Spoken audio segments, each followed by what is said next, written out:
I know we're all trying to lose a couple pounds these days, but I think he's taking it to the extreme. Morning, everybody. We're working out a few of the kinks this morning with Dr. Ralph Sciullo. Good morning. Good morning. Ralph, how are you? I'm great, Tim. Great having you here. Good. Chiropractor in Hamilton for how long, Ralph? 31 and a half years. 31 and a half. Good for you. Okay. Yeah. So what's the past year been like for you with COVID? Well, first, thankfully, I've been able to work. Yeah. So that's great. It's impacted the practice a little bit, probably more so from the patients at times being reluctant to come in and nervous about the contact, even though we have all the precautions here.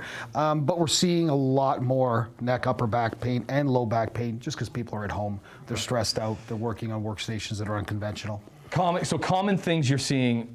Lower back is something you're always seeing? Low back is always the most common malady that walks into this office. Probably seeing a little more of it because people are sitting around. They're not as active. The gyms aren't open. The recreational activities aren't available. And they're sitting at workstations with that are a little unconventional, that perhaps aren't ergonomically designed. Lots of neck and upper back pain and headaches. Okay, you want to take me through a couple neck things just to see how I'm doing? Yeah, I'm here? just seeing if you're a little bit of a sloucher here, right? I am a sloucher. Right, so the most common areas we're going to have problems down the neck and into our upper back muscles, into our trapezius muscles here. Lots of tension, and you'll see people have headaches from that, radiating from that, and just some restricted mobility. So when we check patients, we're always checking to see how they're moving, how they're aligned, okay? Turning your head side to side, okay? And just evaluating their mobility and tension in these muscles. And if I feel in here, it's a pretty common area to have those knots or trigger points, tension in the muscle here causing discomfort. Because we do carry stress in our shoulders a lot? Absolutely, and during this past year, I mean, there's no shortage of stress. And again, the workstation situation at home is really leading to an epidemic of these problems. What about lower back? Yeah, and again, because we're sitting more, we're not as active, our recreational activities aren't available, we're tending to get more low back pain. Sitting is not a great thing for low backs. We're better off when we're moving. Okay, how do you check out for low back? So with low backs, we would do the same thing. We would ask somebody to bend forward as far as they could go to assess their mobility and alignment. So okay, that is strung a little bit tight, sir. Okay, then we'd arch backwards. Okay. So these things are just standard procedures that we're doing to check to see what somebody's mobility likes, and it gives us a little bit of an idea of what the status of their low back is. Because you would always want to do that first to kind of assess the issue, right? To find out where the areas that are tight, then we can help alleviate some of that tension. Okay, so we're going to hang out with Ralph all morning, if that's cool. Sure. We have a workstation here. Let's kind of go through the proper setup of a workstation because we're all in front of screens. We're doing it too much, and we're slouched over like I'm doing a lot. And then let's head to the office because getting outside, getting fresh air is important. We're stairs in Hamilton, popular item, right? How to properly do those. And then what's the saying about planting and raking? Plant and rake without the ache. People are gardening, and now that people aren't out working as much, they're caring for their homes. So we're just going to teach people some ways to do that without hurting themselves. Awesome. We'll do that when we come back with Dr. Ralph Sciullo in Hamilton on Morning Rock. Screen time. We're doing it a lot these days, doing Zooms or whatever your home office. So that can lead to some aches and pains. Hence, we come and see this man, chiropractor, Dr. Ralph Sciullo. How much is this working into patients ending up there? Very direct correlation, right? We're spending a lot more time at home. We're spending a lot more time in front of the screen. We're working in unconventional workstations, things that aren't ideal or not ergonomically designed. So we're seeing a lot of that end up on that table. Immediately when I came in here, he said that I'm a sloucher, and I am a sloucher. You can tell. Yeah, a little bit. Okay. What are we doing when we're sitting here? I'm sitting in this chair that doesn't even have a back. Yeah, so this is not good. This is the worst. That's not ideal because you can't put anything behind you to support it. So ideally, you're going to sit in a chair. Okay. So we're going to use a chair like this. Do you want to switch to this? Let's bring that one over. We can what about, you've seen a lot of people like exercise balls. Yeah, you know what? They were a little more of a fad years ago. I like them from a standpoint that they force your core to work harder, but they're a little unstable. And unless you've got good stability, you can fall off the edge of it. That's going to cause other problems. Okay. So in a pinch, they're fine, but I think a chair's better. Now, when we sit in a chair, we want to maintain the curvatures of our back. And the big thing is maintaining the curvature in our lower back. So whether you put a pillow back here that forces you into keeping that curve in your low back, okay? Keeping your shoulders back, head aligned. So think of your head being pulled to the ceiling, tuck your chin in like you're doing a double chin, right? Okay, that's probably the best posture to be sitting at the computer. It feels super uncomfortable, Ralph. Because it's new for you, but in time this would feel better. So like this is how I'm doing it? Yeah, and you want to keep your elbows about a little bit closer, okay? A little bit closer, pull your chair closer. Oh, sure. So you want to be your elbows about 90 degrees. Now, in an ideal situation, we have a separate keyboard. We don't happen to have one here, but you want a separate keyboard so you can keep your elbows at 90. You don't want to be up here. Now, so you don't want them, you want them off the desk, like if the keyboard is right here? Right there, yes. Rather than having it like this. Exactly. And the elbows at 90 degrees, and your eye should be about the top of your screen. So in a situation like this, what we'd want to do is, we'll just use one as an example, but we'd want to stack our laptop on something so that our eyes are level with about the top of the the top of the screen. Right. Okay, keeping the shoulders back and working from here. Okay. These guys aren't very exciting. They're not doing anything. Hello. Nothing happening there. Hello. Okay. What about this baby? Well, that's the Cadillac. So that would be a perfectly ergonomically designed chair. It's nice and cushy, soft. It's got great lumbar support. Allows you to keep your knees at 90 degrees and hips at 90 degrees. But we can do it with the chair, with the pillow behind, and get the similar. You know what I end up doing in this chair? Fall asleep. Absolutely, absolutely. This is too comfy, right? And the big thing too is with the amount of time you spend here. Okay. You can't spend 3-4 hours here without changing positions. You've got to get up and move around periodically, whether it's a minute or two, every 30 minutes to 60 minutes. Okay. Change positions, get around, go for a little bit of a walk, and then there's some stretches you can do to reduce tension on your neck and upper back. You want to go for a walk? Let's do that. Let's take a break. Let's head out. We're going out? Yeah, let's go. Let's get some fresh air. Maybe stretch the legs a bit, and maybe hit up the stairs and take in on how to do those properly. Can I put on some shorts? Yeah, let's do it. Okay. All right. We're learning with Dr. Ralph Sciullo, chiropractor in Hamilton, on Morning Live.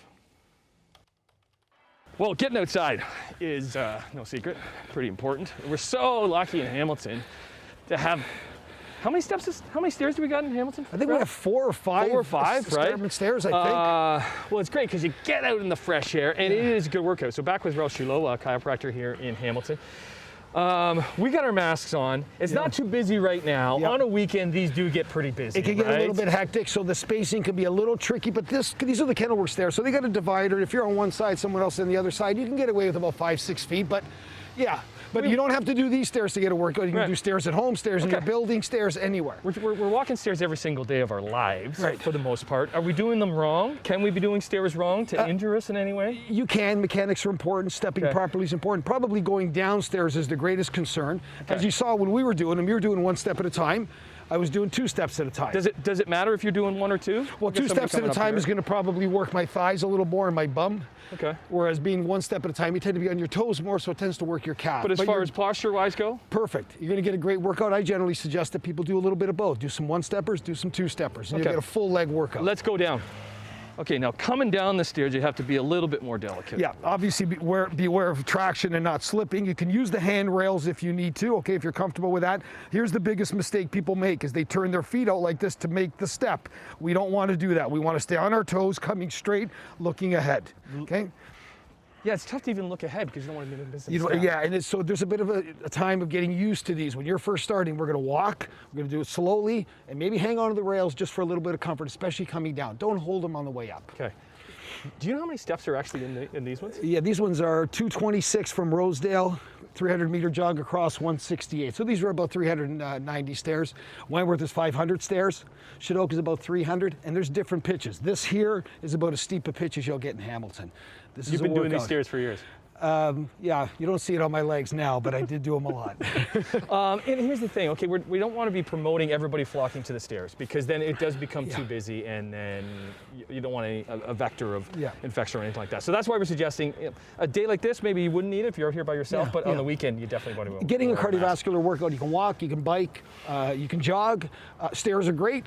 Stairs don't have to be here. Stairs can be at home, in a building, wherever. Okay, the key is this is the best bang for the buck because stairs is cardiovascular and heart. Okay, race to the top. Let's go. Ready? I'm doing doubles. Come on, Ralph.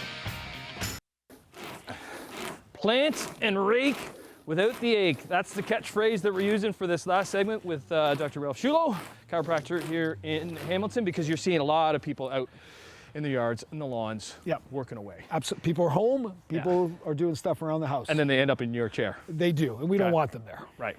Or I do, but once in a while, not too often. Yeah, who is the best type of patient? The patient that comes once in a while because they need a little tune-up, not because they're hurting and they're in trouble. Okay.